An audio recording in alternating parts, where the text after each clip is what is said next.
যেমন রামের কথা বললে বাবা লক্ষণের কথা এসে যায়। দেখবেন রাম রাম উচ্চারণ করলে পাশে যেন লক্ষণটা এসে যায়। এদের এমন ভাই ভাইয়ের সম্পর্ক। আমাদের মতো বাবা লাঠালাঠি করার ভাই ভাই ভাই নয়, জায়গাতে শিল পোঁথার ভাই ভাই নয়, জায়গা জমি ভাগাভাগি করার ভাই ভাই নয়। যদি এরকম ভাই হতো তাহলে বাবা 14টা বছর ভরত রামচন্দ্রের খড়ম যুগল সিংহাসনে রেখে নিচেতে ভরত বসে 14 বছর খড়ম সেবা করত না। এরা হলো ভাই। আর যার জন্য প্রতিদান দিয়েছিল আমার রঘুপতি রামচন্দ্র, কৃষ্ণ অবতারে কৃষ্ণ হলো, আর ওই ভরত হলো সুদামা বন্ধু। 14 বছরে যেমন রামের খড়ম সেবা করলো, আর সেই ভরত দাপরেতে সুদামা হয়ে যেদিন দ্বারকায় গেল, আমার কৃষ্ণ ভগবান 14 বছরের ঋণ শোধ করবার জন্য নিজের হাতে সুদামার চরণ যুগল ধৌত করলো। তাই গৌর হরি বল হরি বল হরি বল। শুধু চরণ ধোয়ালো নয়, সেই চরণ ধৌত করা জল আমার ভগবান পান করলো। পান করে বলেছিল, সুদামা মনে পড়ে 14 বছর তুই সিংহাসনের নিচে বসে আমি জ্যেষ্ঠ বলে আমাকে সম্মান দিতে তুই আমার খড়ম যুগলে সিংহাসনে রেখেছিস। পারবেন বাবা এমন একটা ভাই দেখাতে? এই রামায়ণ বলো মহাভারত বলো বাবা, সবটাই সমাজ শিক্ষা। রামায়ণ যারা পড়েছেন বা যারা একটু হৃদয়ঙ্গ করেছেন, রামচন্দ্র কিন্তু শিখিয়েছেন একটা স্বামী হয়ে স্ত্রীকে কেমন সম্মান করতে হয়। রামচন্দ্র শিখিয়েছে একজন সন্তান হয়ে পিতামাতাকে কেমন করে শ্রদ্ধা ভক্তি করতে হয়। রামচন্দ্র শিখিয়েছে একজন দাদা হয়ে ছোট ভাইদের কেমন ভালোবাসতে হয়। রামচন্দ্র শিখিয়েছে একজন দেশের রাজা হয়ে দেশটাকে কেমন করে চালাতে হয়, প্রজাদের কেমন করে ভালোবাসতে হয়, সেটা আমার রামচন্দ্র অযোধ্যায় বসে শিক্ষা দিয়েছে। কিন্তু বাবা আমরা সেই ভালোগুলো তো কেউ দেখি না, পড়তে হয় পড়ে চলে যায়।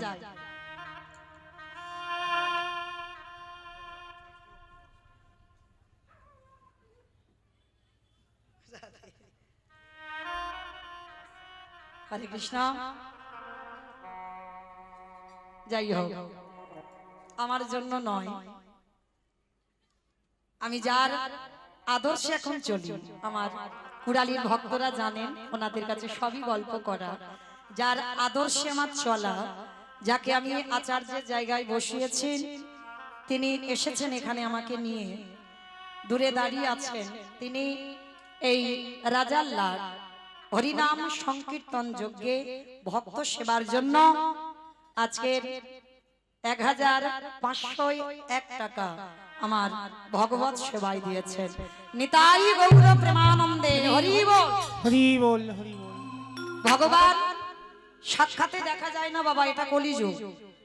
হরি মঞ্চে দাঁড়িয়ে আমার অভিজ্ঞতা দিয়ে, আমার শিক্ষা দিয়ে জানা, আমি যাকে আচার্যের জায়গায় বসিয়েছি, যার আদর্শে আমি চলি, আমার ভগবানের জায়গা তিনি আছেন, থাকবেন আমার দেহে যতদিন প্রাণ থাকবে। তো আপনারা আশীর্বাদ করবেন, যাকে আমি ভগবানের জায়গায় বসিয়ে রেখেছি তিনি যেন এইভাবে সমাজের কাজে লাগতে পারে, এইভাবে সমাজ সেবা করতে পারে। তিনি আমার কাছে মর্যাদা পুরুষোত্তম রামচন্দ্র। নিতাই গৌর প্রেমানন্দে হরি বল হরি বল হরি বল হরি বল। যাই হোক, আর এক দিদি ভাই বেশি কিছু আনেননি, তো 200 টাকা এনেছেন আমার এই হরিনাম যজ্ঞের জন্য, ভগবত সেবার জন্য 200 টাকা আমার এই দিদি ভাই দিলেন। নিতাই গৌর প্রেমানন্দে হরি বল হরি বল হরি বল। ওই যে আপনাদের কাছে একটা বললাম, ধর্মকে যে আঁকড়ে ধরে স্বয়ং ধর্ম তারে রক্ষা করে। আমি জগৎ সংসারে সেই ধর্মটাকে আঁকড়ে ধরে আমি সামনের জীবনে চলতে চাই। আপনারা আশীর্বাদ করবেন, পরবর্তী দিনে আমি যেন সেই ধর্মটাকে আশ্রয় করে বেঁচে থাকতে পারি। নিতাই গৌর প্রেমানন্দে হরি বল হরি বল হরি বল। তাহলে বাবা আজকের সেই রঘুনাথ দাস জন্ম নিয়েছিল কোথায়? আদি সপ্তগ্রাম। বাবা গোবর্ধন দাস, জ্যাঠামশাই হিরণ্য দাস। মানে ওই যে রামের কথা বললাম, রামের কথা বলতে লক্ষণ। আর ঠিক সেই রকম আমার হিরণ্যের কথা বলতে গিয়ে গোবর্ধন, মানে দুই ভাইয়ের এমন মিল ছিল, মানে যেখানে যাবে দুই ভাই, যেখানে যা কিছু করবে দুই ভাই। কিন্তু হিরণ্য দাস সংসারী নয়, গোবর্ধন দাস সংসারী। আর গোবর্ধন দাসের ঔরসে জন্ম নিয়েছিল রঘুনাথ দাস। তবে মা একটা কথা বলি, অনেকে সন্তানের জন্য কাঁদেন না? অনেকে কাঁদেন, একটা পুত্র সন্তান হোক, একটা কন্যা সন্তান হোক। আমি একটা জায়গার নাম বলে দিই, চলে যাবে। আমার বিশ্বাস এই মঞ্চে দাঁড়িয়ে, হরি সভায় দাঁড়িয়ে বলছি, একটা জায়গা যাবেন, তবে বিশ্বাস নিয়ে যেতে হবে, যেটা হলো বাবা উত্তরপ্রদেশ রাধা কুণ্ডের তীর। ওই রাধা কুণ্ডের তীরে গিয়ে বাবা আমার রাধা রানীর কাছে একবার আঁচল পেতে আরতিটা জানাবেন। রাধে, তুমি যদি করুণাময়ী হও, তুমি যদি প্রেমময়ী হও, তুমি যদি কৃপাময়ী হও, আমার বংশে একটা কৃষ্ণ বলা পাখি দিও। আমার বিশ্বাস ডাক্তার বৈদ্য কবিরাজ করেও যদি বংশে একটা পুত্র না পান, চলে যাবেন আমার রাধারানীর চরণে, আর রাধারানীর কাছে গিয়ে আরতি জানাবেন, পেয়ে যাবেন। তবে বিশ্বাসটা নিয়ে যেতে হবে যে আমি এই যেমন রঘুনাথ বলছে, আমি কি তারে পাবো না, ঠিক সেই রকম আরতিটা জানাতে হবে।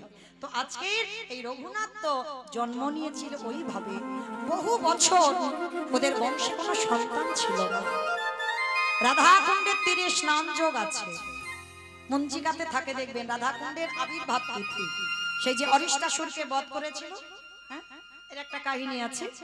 ওই সময় আমার ভগবান রাধারানীকে স্পর্শ করতে যাবে, রাধারানী বলেছিল দাঁড়াও, তুমি পাপী। কেন? বলে তুমি গো হত্যা করেছো। তাহলে কি করতে হবে? তোমাকে 12 বছর তীর্থে তীর্থে ঘুরতে হবে, আর তীর্থে ঘুরে স্নান করতে হবে। গোবিন্দ বলল, রাধে, যে রাধারানীকে আমি এক পলক না দেখে থাকতে পারি না, যে রাধারানীর চরণে আমার দেহ মন প্রাণ আমি সমর্পণ করলাম, আর রাধে তুমি বলছো আমি 12 বছর তোমার ছেড়ে থাকবো কি করে?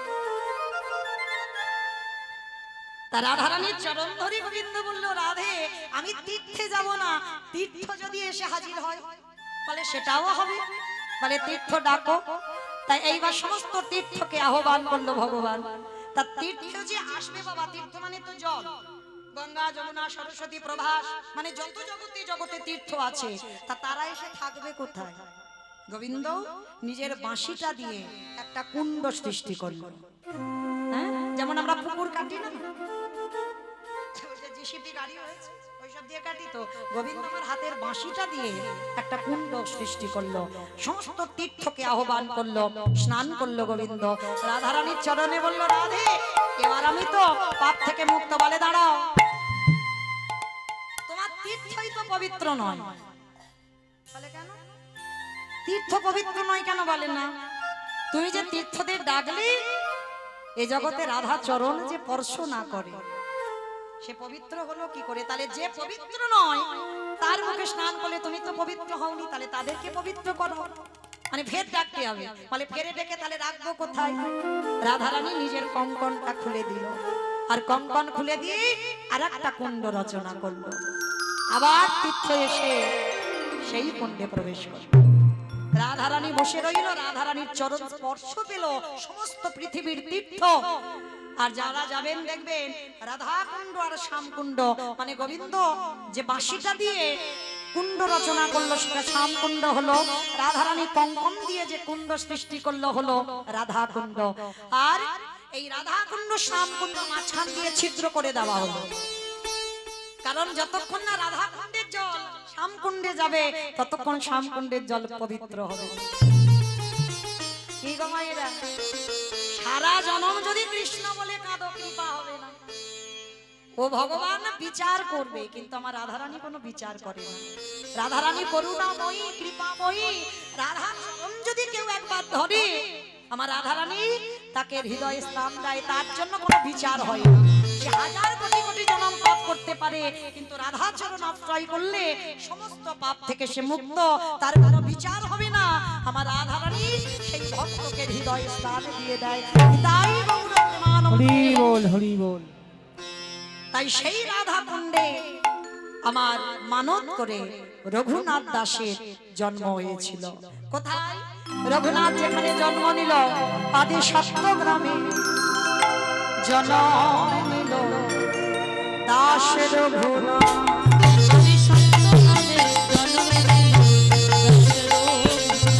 আদি সপ্তগ্রামে জন্মে নিলে দাস রঘুনাথ।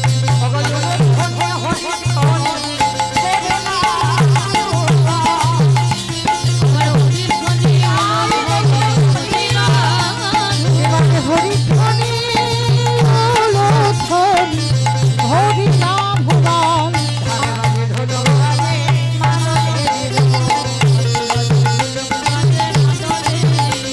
আবে ঢাকে বাজে ঢোলকে বাজে আদলে হিরো।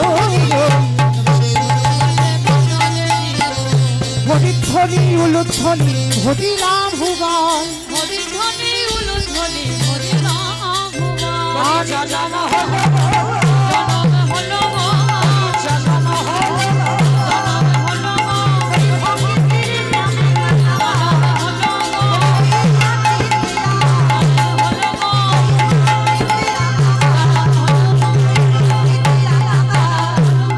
জনমে হলো গো। শুভ দিন, শুভক্ষণ, শুভ লগ্নে আজকে রঘুনাথ দাস এলেন। ও মাইনা, এইবার ছেলেটা দেখো রাধারানীর বরপ্রাপ্ত ছেলে তো। আর যারা আমরা দেবত্ব পেয়ে বাবা পৃথিবীতে আসে, তাদের চলা, তাদের কথা বলা, তাদের সবটাই একটু আলাদা হয় বাবা। তারা হঠাৎই জড়জগতে মেশে না। আজকে রঘুনাথের দশা দেখুন, একটু একটু করে বড় হচ্ছে, আর রঘুনাথ দাসের মধ্যে বৈরাগ্য। যেখানে হরি নামের ধ্বনি শুনতে পায়, ছোট্ট রঘুনাথ হামাগুড়ি দেয়, ঘর থেকে বেরিয়ে যায়। জমিদারের ছেলে তো তখনকার দিনে জমিদার হিরণ্য দাস আর গোবর্ধন দাস। আবার প্রহরীরা ছুটে গিয়ে ছেলেটাকে নিয়ে আসে। দেখতে দেখতে রঘুনাথের বয়স দাঁড়ালো 5 বছর। অমাইরা 5 বছরের রঘুনাথ ঘরে আর মন টেকে না, কিছুতে তার ভালো লাগে না। তার একটাই ভাবনা, একটাই চিন্তা ছোটবেলা থেকে, তারে কি পাবো না। রঘুনাথের মুখে শুধু একটা কথা, অমাইরা মাটিটাকে ভালো হতে হবে। মাটি যদি ভালো না হয়, মাটির ফসল জীবনে ভালো হবে না। আমরা তো পারলাম না বাবা, পারলাম না। এই মনুষ্য জীবনে এসে হেরে গেলাম, সন্তান তৈরি করতে পারলাম না। রঘুনাথ ছোটবেলা থেকে এতটুকুর জন্য তার কোনো বিষয়ে লোভ লালসা কিছু ছিল না। কিছুইতে বাবা তার ভালো লাগতো না। জমিদাররা রাজ পালনকে ঘুমায়, রঘুনাথ যেন সেখানে ঘুমোতে দ্বিধাবোধ, সবসময় মাটিতে গড়াগড়ি যেত। যদি রাস্তা দিয়ে কোনো সাধুগুরু বৈষ্ণব যায়, রঘুনাথ পাগলের মতো ছুটে যায়। একদিন হিরণ্য দাস আর গোবর্ধন দাস সিদ্ধান্ত নিল, একে গুরু পাঠে রেখে আসতে হবে। এখনকার দিনে পড়াশোনা বাবা, ছেলে মেয়েরা স্কুলে যায় আবার চলে আসে, যেটাকে এখন সমাজে বাবা ছেলে মেয়েদের বোর্ডিং এ রেখে যারা পড়ায়, তখনকার দিনে গুরুকুলে পাঠাতে হতো, আর সেখানে থেকে পড়াশোনা করতে হতো। তা বাবা জ্যাঠা দুজনেই 5 বছরই রঘুনাথকে নিয়ে গেছে। রঘুনাথ চল, প্রতিনিয়ত তুই এই যে ঘর থেকে পালিয়ে যাস, যখনই আমরা পালঙ্কের উপরে ঘুমাতে বলি তুই ঘুমাস না, কিছুতেই তোর মন বসে না। চল তোকে গুরু আশ্রমে রেখে আসব। আর বলদেব আচার্য হচ্ছেন এদের গুরুদেব। বলদেব আচার্যের কাছে যেই না রঘুনাথকে নিয়ে গেছে, হিরণ্য দাস আর গোবর্ধন দাস করজোর করে বলছে, গুরুদেব গুরুদেব, আমাদের রঘুনাথকে তোমার চরণে আশ্রয় দাও। যেই না বলেছে চরণে আশ্রয় দাও, বলদেব আচার্য বলে উঠলেন, অসম্ভব। বড় লোকেদের ছেলেরা এরা খামখেয়ালি হয়, এরা জেদি হয়, যখন যেটা বলবে এদের সেটা মেটাতে হয়। অসম্ভব, ওই ছেলেকে আমি আমার আশ্রমে রাখতে পারবো না। হিরণ্য দাস আর গোবর্ধন দাস বলছে, গুরুদেব আপনি দুটো দিন দেখেন, দুটো দিন, আর দুটো দিন দেখবার পর যদি বোঝেন যে রঘুনাথ জেদি খামখেয়ালি, ওর মধ্যে বড় লোকপনা আছে, খবর দেবেন, আমরা এসে নিয়ে চলে যাব। ঠিক আছে, আমি যখন তোমাদের গুরুদেব, দুদিন আমি দেখবো, কিন্তু অন্যায় যদি করে আমি তৎক্ষণাৎ তোমাদের খবর দেব, তোমরা এসে রঘুনাথকে নিয়ে যাবে। বেশ, রেখে গেল রঘুনাথকে। 5 বছর বয়স। ভালো করে ভাবেন মা, 5 বছরের ছেলে মানে কতটুকু ছেলে। আমাদের দন্ত পড়ে গেল, কেশ পেকে গেল, চামড়া আলাদা হয়ে যাচ্ছে, আমাদের মধ্যে এখনো এতটুকু চেতনা হচ্ছে না। বিষয় বৈভব কামড়ে সবাই বসে আছে। রঘুনাথ গুরু আশ্রমে গেছে বাবা, আরো অন্যান্য পড়ুয়ারা আছে। আর তখনকার আর পড়াশোনা বলতে শাস্ত্র নিয়ে আলোচনা, ভাগবত নিয়ে বসেছেন বলদেব আচার্য। ছোট্ট ছোট্ট ছেলেদের বোঝাবার জন্য বাংলাতে বোঝাচ্ছে, শ্লোক বলে বাংলাতে বোঝাচ্ছে। আর সমস্ত পড়ুয়ারা ছোট ছোট তো, তারা গল্প গুজব হাসি ঠাট্টা করছে। মানে গুরুদেবের বলার দরকার বলে যাচ্ছে, আর তারা বসার দরকার বসে আছে। আর রঘুনাথ এই জায়গাটা আসতে, মা কথা নয়, রঘুনাথের ভাবটা দেখো, সবার সামনে বসেছি, গুরুদেব ভাগবত পাঠ করছে, রঘুনাথের দুটো চোখ দিয়ে জল গড়িয়ে হৃদয় ভেসে যাচ্ছে। আরো ওর বয়সী অনেক ছেলেরা আছে, তারা তো হাসছে, গল্প করছে, কিন্তু রঘুনাথ কাঁদছে। বলদেব আচার্য পাঠ করতে করতে রঘুনাথের দিকে তাকিয়ে দেখছে, বাবা পাগলের মতো ছেলে ভাগবত রেখে রঘুনাথকে কোলের উপরে বসিয়েছে। ছোট তো, হ্যাঁ রে রঘুনাথ, বাবা মায়ের জন্য মন খারাপ হচ্ছে না?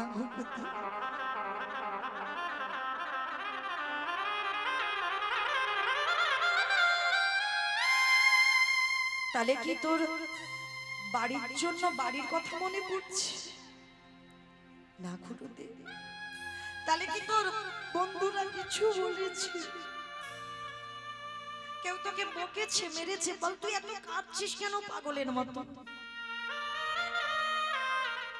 গুরুদেব বল বাবা, তুই যদি বলিস আমি এক্ষুনি, তোর এই যে স্বভাব আমি বুঝতে পারি। আমি ভেবেছিলাম তুই বড় জেদি, বড় লোকেদের ছেলেরা খামখেয়ালি হয়। বল বাবা, আমি এক্ষুনি তোর বাবা জ্যাঠাকে খবর দেব, তুই বাড়িতে চলে যা। কিন্তু কাঁদছিস কেন?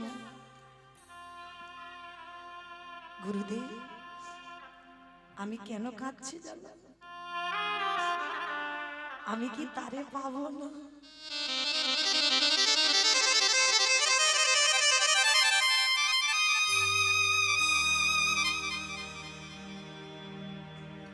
কার কথা বলছিস বাবা? কে সে? বলো না, আমি কি তারে পাবো না?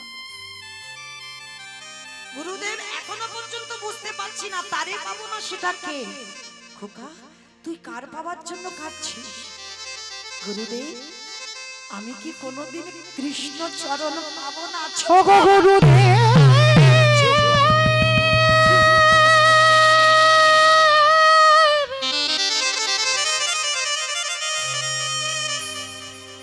আমায় বলে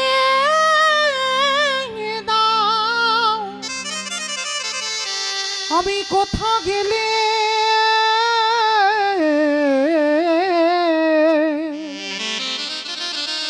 আমি কোথা গেলে কৃষ্ণ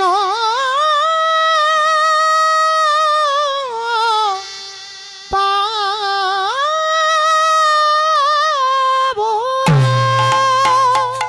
রঘুনাথ, রঘুনাথ, এইটুকু বয়সে তুই কৃষ্ণ পাওয়ার জন্য কাঁদছিস?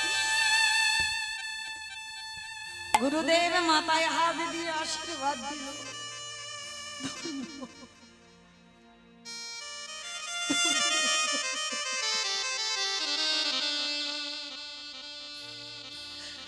এত অল্প বয়সে বিষয়ে বৈভব ত্যাগ করে কৃষ্ণ পাওয়ার জন্য কান্না। আশীর্বাদ করি বাবা, সত্যি যদি তোর গুরুদেব হই, তুই কৃষ্ণ চরণ পাবি। পাবো, পাবো গুরুদেব, আমি পাবো কৃষ্ণ চরণ পাবি বাবা, পাবো। ছোটবেলা থেকে রঘুনাথ যেন একটু পাগল পাগল ভাব। যারা আমার কৃষ্ণকে ভালোবাসে, এই সমাজ তাদের পাগলই বলে। যারা কৃষ্ণ চরণে দেহ মন প্রাণ সমর্পণ করে, এই সমাজ তাদের পাগল বলে আখ্যা দেয়। রঘুনাথ সবসময় বাবা যেন পাগল পাগল ভাব। যাকে দেখতে পায় তাকে ধরে বলে, বলো না, বলো না, আমি কি তারে পাবো, আমি কি তারে পাবো না। কৃষ্ণ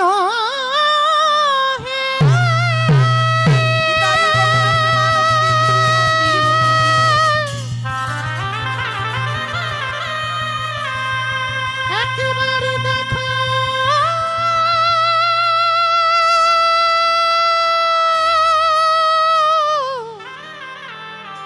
দেখো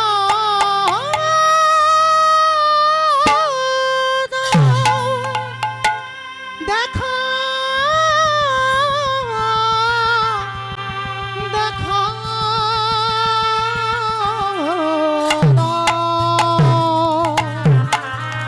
কৃষ্ণ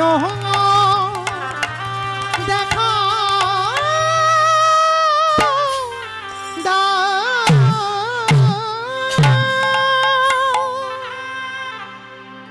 আজকের বারবার দেখা দাও, দেখা দাও। আমার জীর্ণ তরি ছেড়ে দিলাম,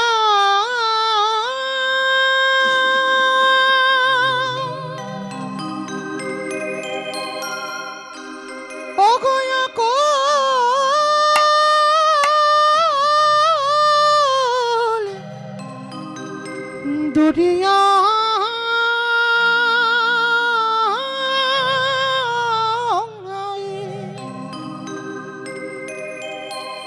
আমার দয়াল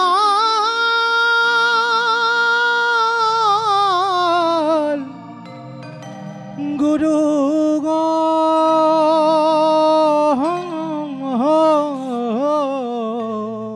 এবার তোমার চরণে আশ্রয় একবারে পৌঁছাইয়া দিও কিনারা। আমার জীর্ণ তরি ছেড়ে দিলাম,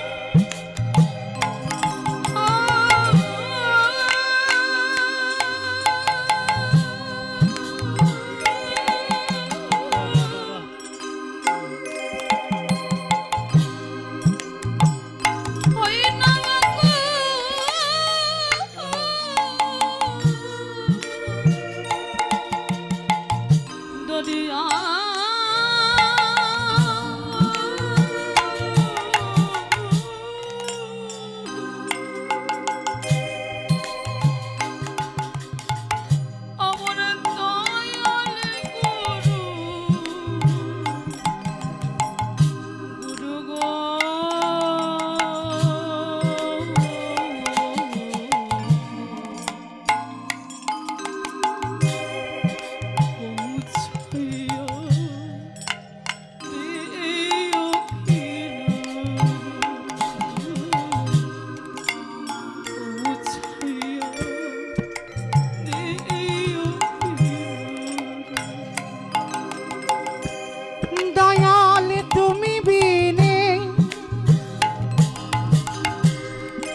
দয়ালে তুমি বিনে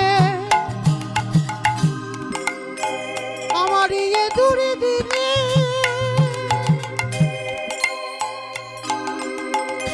দয়ালে গুরু গো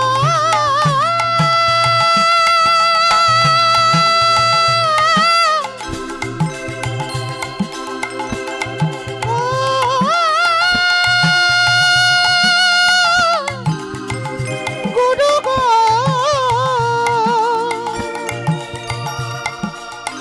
দয়াল গুরু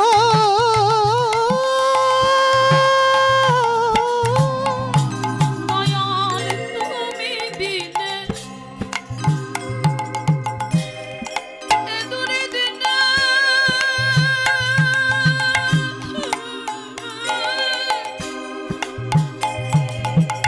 বলো কি আছে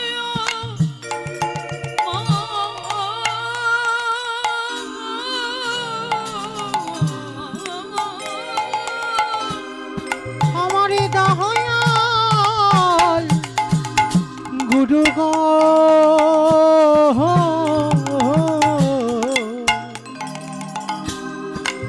ছাইয়া দিও ছাইয়া নিতাই গৌর প্রেমানন্দে হরি বল হরি বল। আমারে দাড়ি মাছি সবই গেল প্রভু একা মাত্র আমি তবু তোমার কৃপা পাহাড় বলে দয়া আজ আশায় বসে আছি দাদি বাজে সবই গেল একা মাত্র বাকি তবু তোমার কৃপা বলে দয়া আশায় বসে আছি আমি আশায় বসে আছি ওগো তুমি হয় আমারে পারির নেই নিতাই গৌর আমারে জিরে তরি তুমি দিও ও বিয়ে দয়ালে তুমি হইও পরে না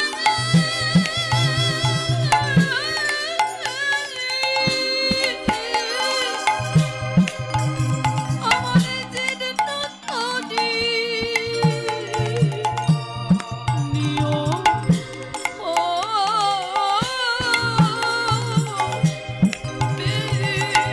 আমারে তরি যেন ডুবিয়া না যায় আয় আমারে তরি জানো নিতাই গৌর হরি বল হরি বল। তরি জানো তরি খানা যা দয়াল গুরু গো ছাইয়া দিও কিনারা দেখা দাও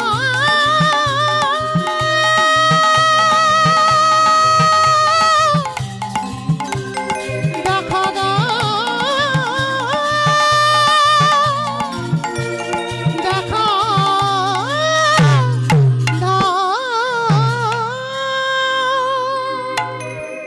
কিছুদিন পর রঘুনাথ গুরু পাঠ থেকে ঘরে গেল।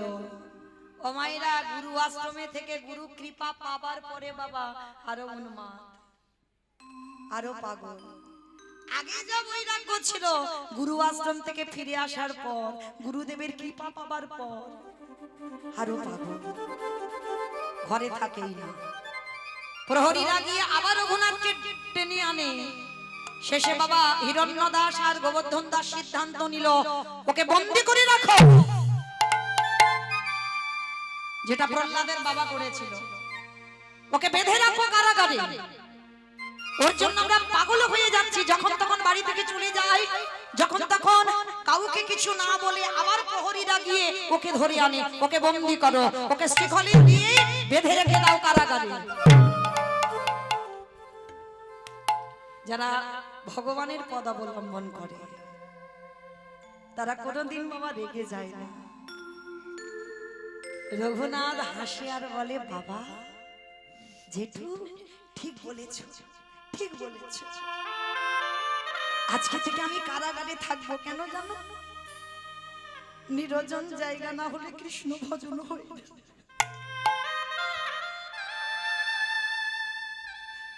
লোকালয়ে ভজন হয় না বাবা।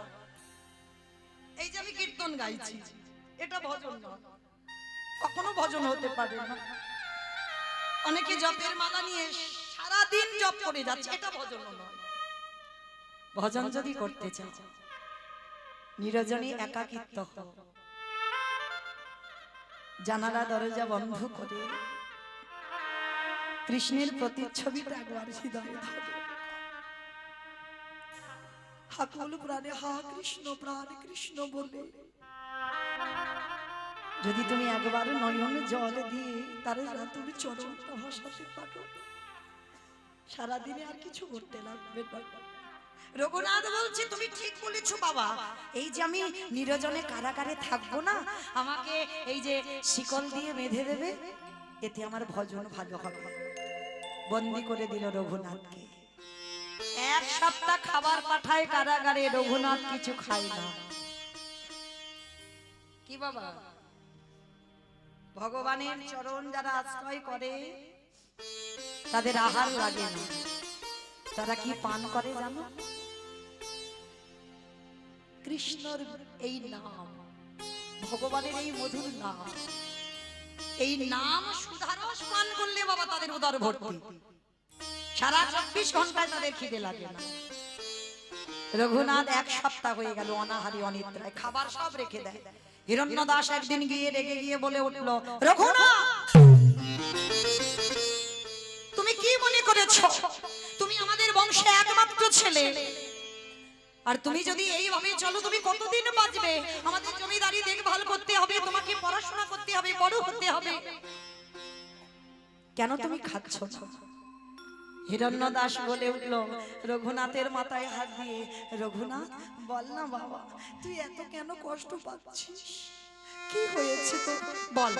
আজ আমি তোর জেঠু কথা দিচ্ছি, বল তুই কি চাস, কি পেলে তুই শান্তিতে থাকবি? বল আমায় বল, আমি তোকে দেব। রঘুনাথের হাতে শিকল দিয়ে বাঁধা, কৃষ্ণ ভোলাবার জন্য। কি গো ভাইরা, আপনারা বলেন যে একবার কৃষ্ণ চরণে সমর্পণ করেছে ভোলাতে পারবে কোনো কিছু? হাজার মেরে যদি ঘর থেকে বের করে দাও তবুও পারবে না কৃষ্ণ ভোলাতে। আজকের শিকলে বাঁধা রঘুনাথ বলে উঠলেন, বাবা দেবে, দেবে, যা চাই দেব, দেব, বল বল কি চাস, কিন্তু কাঁদিস না বাবা, কাঁদিস না, বল কি চাস। তাহলে আগে আমার মাথা ছুঁয়ে প্রতিজ্ঞা করো, আমি যা চাইবো তুমি আমায় দেবে। ত্রিসত্য অঙ্গীকারে আবদ্ধ দাও। রঘুনাথ নিজের উত্তরিয়াটা পেতে, জমিদারের ছেলে হয়ে পরনে পোশাক কি জানো? একটা বহির্বাস আর একটা অন্তর্বাস। আঁচলটা পেতে দিয়ে বলছে, জেঠু দাও, কৃষ্ণ এনে দাও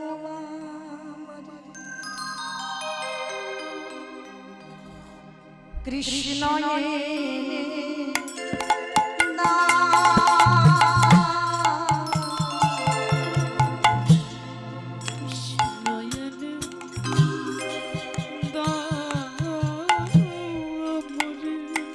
দাও না বাবা।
বোঝে না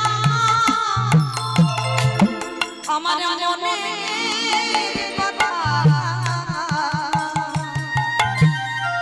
বলে আমি কারে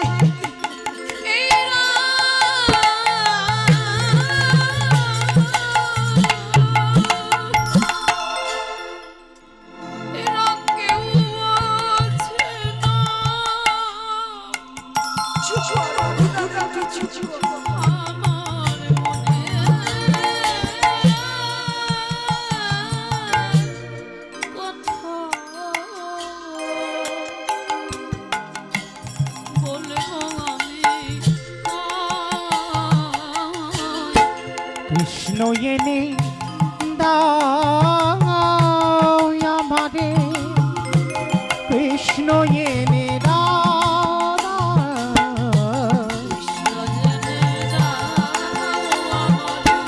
এনে দাও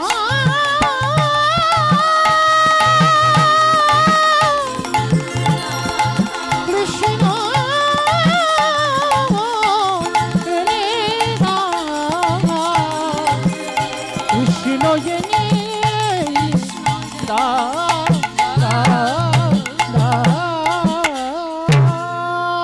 গুরুদেব বলদেব আচার্য খবর পেয়েছে রঘুনাথ এক সপ্তাহ খাচ্ছে না বলদেব আচার্য এসে বলেন রঘুনাথ আমি শুনলাম তুমি খাওয়া দাওয়া ত্যাগ করেছো কেন তুমি এত পাগলের মতো কৃষ্ণ কৃষ্ণ বলে কাঁদছো শোনো রঘুনাথ তুমি হাজার হাজার জনম কৃষ্ণ বলে কাঁদলে পাবে না কারণ তুমি ভুলে যাচ্ছ ওগো রঘুনাথ রাধা কৃষ্ণ একে আত্মা দুই দেহ ধনী অনন্য বিলাসী আস্বাদন করি এই দুই ভাব চৈতন্য গোসাই ভাব আস্বাদে দেহে দোহে ওগো রঘুনাথ তুমি বোধহয় জানো না রাধা কৃষ্ণ বৃন্দাবনে দুহু তনু এই কলিযুগের মাটিতে গোবর যদি ভজতে হয় ওই গোবর চাটা